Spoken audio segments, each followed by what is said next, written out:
Samantala, 500 million pesos na fuel subsidy ilalaan ng DA sa mga magsasaka at mangingisda.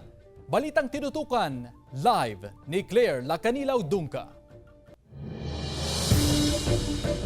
Claire? Chris, bukod sa mga super, dumadaing din ng ilang mangingisda at magsasaka sa patuloy na taas presyo sa produktong petrolyo kaya hiling nila na makatanggap ng fuel subsidy mula sa gobyerno.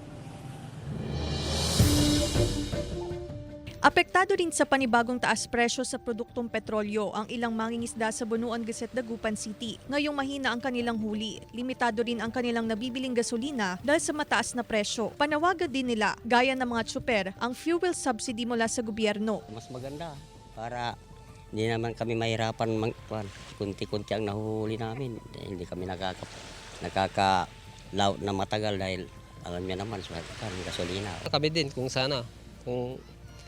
mabigyan. Siyempre para makabawas-bawas din sa gastos sa pangingisda. Ayon sa Department of Agriculture, naglaan ng tanggapan ng 500 million para sa fuel subsidies ng mga mangingisda at magsasaka sa gitna ng tumataas na presyo ng produktong petrolyo. Ayon sa DA, maaring makapag-avail ang mga magsasaka na mayroong makinarya na nakarehistro sa ilalim ng Registry System for Basic Sectors in Agriculture. Makatatanggap naman ng subsidiya ang mga mangingisda na hindi dapat lumagpas sa 3 metric tons ang kanilang mga bangka. Ayon naman sa OIMB, may koordinasyon naman ng tanggapan sa mga gas station para sa fuel subsidy. Coordinated kami sa mga participating gas station. At the same time, naglalabas si DOE ng average crude cost para yun ang maging trigger kung magbibigay sila ng subsidy. Maari namang makipag-ugnayan sa mga local agriculture office ang mga mangingisda at magsasaka para sa fuel subsidy.